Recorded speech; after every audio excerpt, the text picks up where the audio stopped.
चलिए आज बात कर लेते हैं दांतों की सफाई पर।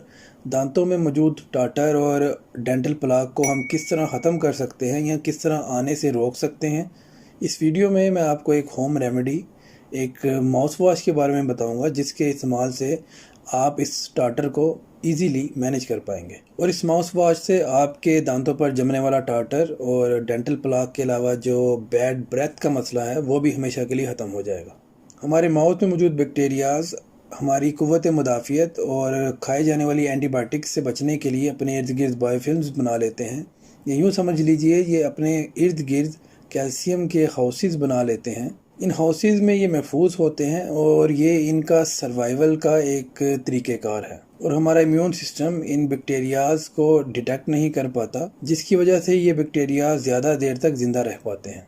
सिर्फ हमारी बॉडी में ही नहीं बल्कि बाहर भी 95% तक बैक्टीरियाज बायोफिल्म्स बनाकर रहते हैं। मिसाल के तौर पर अगर आप किसी नदी पे जाएं और किसी पत्थर को उठाकर देखें तो वो स्लाइमी होगा, स्लिपरी होगा, हाथ से स्लिप करेगा। और इसकी वजह ही ये होती है कि इस पत्थर पर बैक्टीरियाज ने बायोफिल्म्स बनाई होती हैं।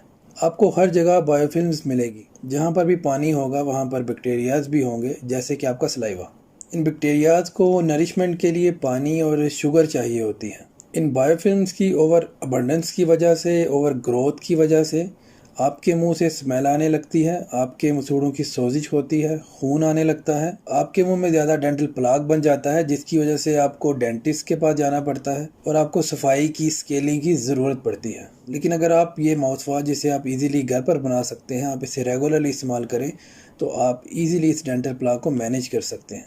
इस माउथ वॉश को बनाने के लिए जो सबसे पहला इंग्रेडिएंट है वो है बेकिंग सोडा, सोडियम बाइकार्बोनेट।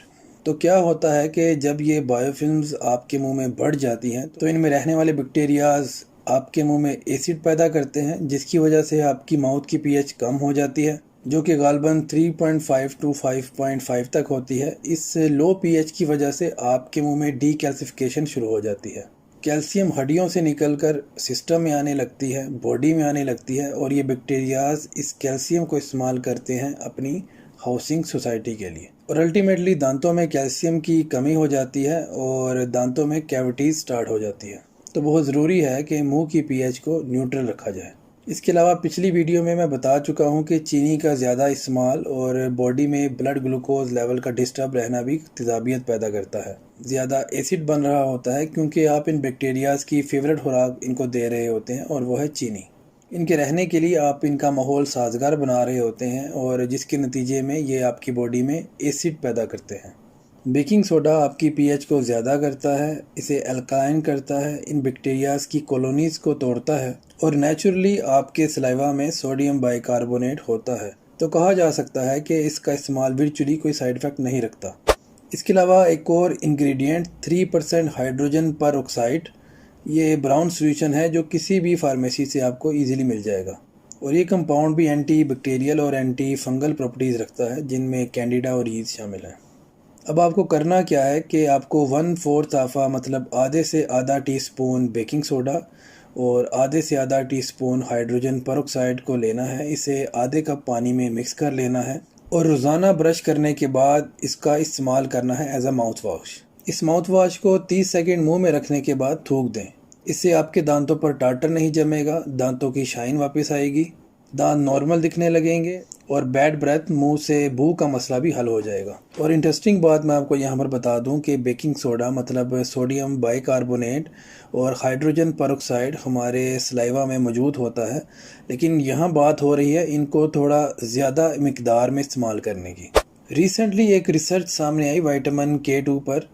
थोड़ा सा मिक्सड अप हो जाएगा, लेकिन एक बहुत गहरा ताल्लुक है विटामिन K2 में और दांतों में टाटर लगने पर। होता यूँ है कि विटामिन K2 विटामिन D3 के साथ मिलकर काम करता है और ये डीकैल्सिफिकेशन को रोकता है, आपकी बॉडी से, सिस्टम से कैल्शियम को वापस हड्डियों में भेजता है। जब आपकी बॉडी में कैल्शियम का लेवल कम हो जाता है तो ये बैक्टीरियाज इस कैल्शियम को इस्तेमाल नहीं कर पाते अपनी हाउसिंग सोसाइटी के लिए, जिसकी वजह से आपके दांतों पर टाटर नहीं जमता। और इस तरह विटामिन K2 और विटामिन D3 मदद करते हैं आपको टाटर से बचने में। इसके अलावा अगर आप बैड ब्रेथ का शिकार हैं और च्युइंगम खाने के शौकीन हैं तो कोशिश करें ज़ाइलोटॉल च्युइंगम ढूंढने की।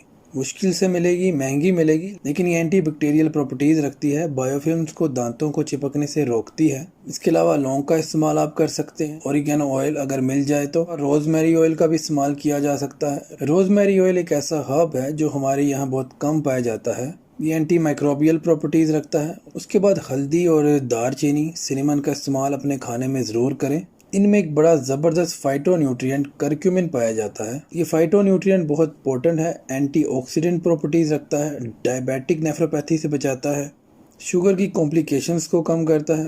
तो ये है मेरी रिकमेंडेशंस डेंटल प्लाक से बचने के लिए। मैं उम्मीद करता हूँ आपको ये वीडियो पसंद आई होगी। अपना और अपने प्यारों का ख्याल रखिए। आपसे मिलते हैं अगली वीडियो में, तब तक के लिए अल्लाह हाफिज़।